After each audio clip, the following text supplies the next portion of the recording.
Here's a 2 to 6 player game that you could play in like 10 minutes. The goal here is to leave the biggest gap. You're gonna gain points for the colors you collected the most of, but you will lose points for the colors you collected the least of. Let us show you how to play this game. First, we're going to take out 2 colors for 2 players, or 1 color for 3 players, or leave everything in the deck for 4 players or more.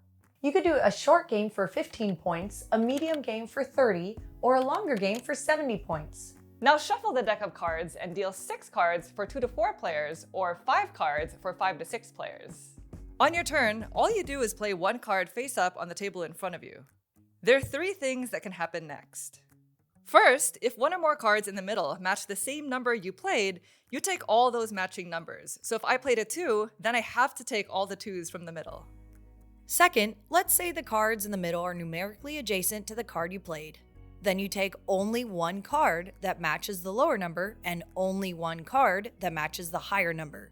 So if I play a 0 and there are no zeros in the middle, I can take a 9 or a 1 since both of those would be adjacent to 0. You can look at the card and it will tell you which numbers are adjacent to the one you're playing. Lastly, let's say the card you played has no matching numbers and no numerically adjacent numbers. Now something totally different happens. You add your card to the middle row. So if I play a 7 and there are no 7s in the middle to meet the matching numbers condition, and if there are no 6s or 8s to meet the adjacent numbers condition, then 7 gets played straight to the middle row, making it have a total of 5 cards.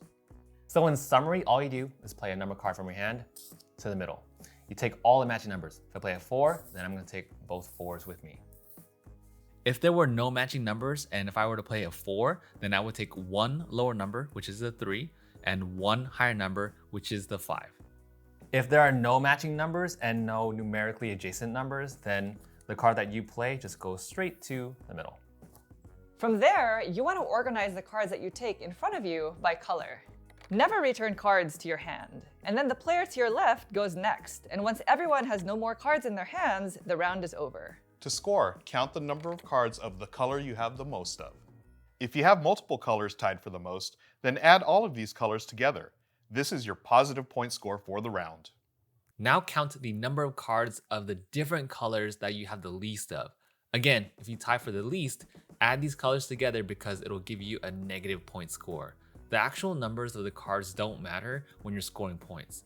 In this case, if I have 4 red, 3 green, 1 yellow, and 1 blue, then I will get 4 positive points for red, nothing for green, and then I lose 2 points for yellow and blue because they're tied together for the least. So in total, 4 minus 2 is 2 points total for the round. Now if I had 4 red and 4 green instead, then I would have had 8 points in total, and I don't lose any points for not collecting the other colors. And that is how you play Gap. Thank you all for joining me today on teaching everyone how to play Gap. Hope you all enjoy.